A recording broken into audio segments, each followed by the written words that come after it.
Hi friends, welcome to our YouTube channel. నేను ఈరోజు ఈనాడు పేపర్లో ఒక వార్త చూశానండి. అది చూసిన తర్వాత నాయకులు అనేవాళ్ళు తమ కార్యకర్తలకి లేదంటే అండగా ఉండే వాళ్ళకి అభయం ఇవ్వటం ఓకే. కానీ జగన్మోహన్ రెడ్డి గారు ఈ విధమైన హామీ ఇవ్వటం అనేది నాకు చాలా విచిత్రంగా అనిపించిందండి. అదేంటంటే వివేకానంద రెడ్డి గారి గురించి ఒక సినిమా తీశారు.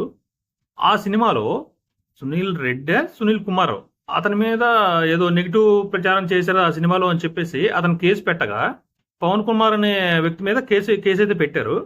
ఆ పెట్టడం వల్ల ఇప్పుడు ఏదైతే జగన్మోహన్ రెడ్డి గారు పులివెందుల పర్యటనలో ఉన్నారో ఆ పవన్ కుమార్ అనే వ్యక్తి జగన్మోహన్ రెడ్డి గారిని కలిశారు. కలిసి అన్న నా మీద ఇలా కేసు పెట్టారు అది ఇది అని అడిగితే, ఇలా అడిగినప్పుడు ఎవరైనా కానీ మన దగ్గర నాయకులు కానీ ప్రపంచంలో ఉన్న ఏ నాయకులైనా కానీ వాళ్ళకి చెప్పే మాట, మీరేం కంగారు పడకండి, టెన్షన్ పడాల్సిన అవసరం లేదు, మీకు అండగా నేనున్నాను, మన పార్టీ ఉంది, అవసరమైతే మన లీగల్ సెల్ తరపున మీ తరపున పోరాడి మీకు శిక్ష ఏం పడకుండా చూస్తాం, మీరు దాని గురించి టెన్షన్ తీసుకోవాల్సిన అవసరం లేదు, అవసరమైతే మీ మీద ఎవరైతే తప్పుడు కేసులు పెట్టారో వాళ్ళ మీద కఠిన చర్యలు తీసుకుందాం అని చెప్పి ఒక హామీ అయితే ఇస్తారు. కానీ అదే మన జగన్మోహన్ రెడ్డి గారు అతనికి ఇచ్చిన అభయం ఏంటో తెలుసా? మనం మళ్ళీ తిరిగి మూడు సంవత్సరాల తర్వాత అధికారంలోకి వస్తాం కదా, అప్పుడు వచ్చిన తర్వాత ఎవరైతే నీ మీద కేసులు పెట్టి వేధించారో అదే డిఎస్పీ తోటి నీకు సెల్యూట్ కొట్టిస్తాను అని చెప్పేసి అతనికి అభయం అయితే ఇచ్చాడట. ఇది మన రాష్ట్రం ఎక్కడికి వెళ్తుందో కూడా ఏం అర్థం కావట్లేదు. ఒక కేసులో ఇరుక్కున్నటువంటి వ్యక్తికి పోలీస్ డిపార్ట్మెంట్ తరఫున సెల్యూట్ కొట్టిస్తారట.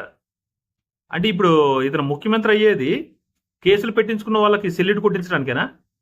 లాస్ట్ టైం కూడా ఒకతనికి ఇలాగ అభయం ఇచ్చాడు అని చెప్పేసి వార్తలో నిలిచారు. కానీ అప్పుడు వైఎస్ఆర్సీపీ గెలిచింది అనుకోండి, గెలిచిన తర్వాత ప్రచారం చేశారు ఎక్కువ, ఇలాగా ముందు అభయం ఇచ్చారు, అనుకున్న మాట నిలబెట్టుకున్నారు అది ఇదని. కానీ ఇటువంటి హామీలు ఇచ్చి అసలు మన రాష్ట్రానికి ఏ సందేశం ఇద్దాం అనుకుంటున్నారండి జగన్మోహన్ రెడ్డి గారు? మీరు ఇటువంటి హామీలు ఇచ్చి ఇప్పుడున్న ప్రజలకి ఏ విధమైన సందేశం ఇద్దాం అనుకుంటున్నారు? ఒక విధంగా మీరు పోలీస్ డిపార్ట్మెంట్ని కించపరచడమే ఇది. అసలు ఎవరి మీద కేసు పెడితే ఇలా కేసు పెట్టారు అని చెప్పేసి చెప్పినందుకు మీరు వాళ్ళకి ఇచ్చే అభయం అదే? ఎవరైతే కేసు పెట్టారో వాళ్ళతోటి మీకు సెల్యూట్ కొట్టిస్తాను, ఆ డిఎస్పీ తోటే వాళ్ళతోటి సెల్యూట్ కొట్టిస్తానని చెప్పడం అనేది అది ఎంతవరకు కరెక్ట్ అండి? ఇటువంటి పిచ్చి పిచ్చి హామీలు ఇచ్చే ఎలక్షన్లో గెలుద్దాం అనుకుంటున్నారా? నాకు తెలిసి ఎంతో కొంత చదువుకొని ఉన్న వాళ్ళు అయితే మళ్ళీ తిరిగి మీకైతే ఓట్లయితే వేయరండి. ఎందుకని అంటారేమో, మీరు ఎంతసేపటికి మాట మాట్లాడితే బటన్ నొక్కాం అని అంటున్నారు. కానీ ఇప్పుడు కావాల్సింది ప్రజలకు బటన్లు నొక్కి పథకాలు ఇవ్వటం కాదు, పథకాలు ఇవ్వాలి, అభివృద్ధి కూడా జరగాలి. అలా జరిగితేనే మీ అభివృద్ధి బాగుంది, మీ పరిపాలన బాగుంది అని చెప్పేసి ఎవరైనా చెప్తారు. అంతేగాని ఎంతసేపటికి నేను బటన్లు నొక్కాను అంటే అది ఒకటే జీవితం కాదు కదా. మీరు ఒక గొప్ప రాజకీయవేత్త గారి కుమారుడిగా వచ్చారండి. మీ నాన్నగారు ఎలా ఆలోచించారో అలా ఆలోచించండి. ఏ విధమైన హామీలు ఇవ్వాలి, ఏ విధంగా రాష్ట్రాన్ని ముందుకు తీసుకెళ్ళాలి అని చెప్పేసి ఆ విధంగా హామీలు ఇస్తే మీరేమన్నా మళ్ళీ గెలుస్తారేమో. కానీ ఇటువంటి పిచ్చి పిచ్చి హామీలు ఇవ్వడం వల్ల ఇంకా మీకున్న ప్రతిభ అనేది తగ్గిపోతుంది. ఒకసారి ఆలోచించండి.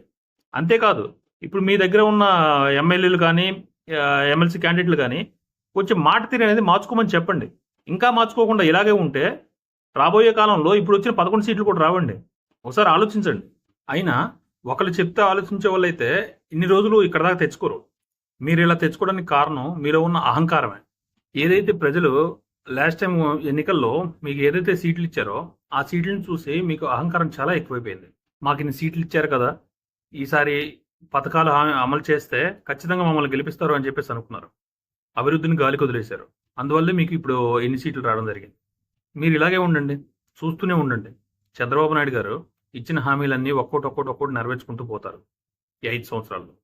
మళ్ళీ రాబోయే ఎన్నికల్లో కంపల్సరీగా చంద్రబాబు నాయుడు గారు విన్ అవుతారు. చూస్తూ ఉండండి. ఇదైతే మటుకి ఎవరు నమ్మలేనటువంటి నిజం. చంద్రబాబు నాయుడు గారు ఇచ్చిన అన్ని పథకాలు అమలు చేసి ఖచ్చితంగా విన్ అవుతారు. చూస్తూ ఉండండి. Thank you friends.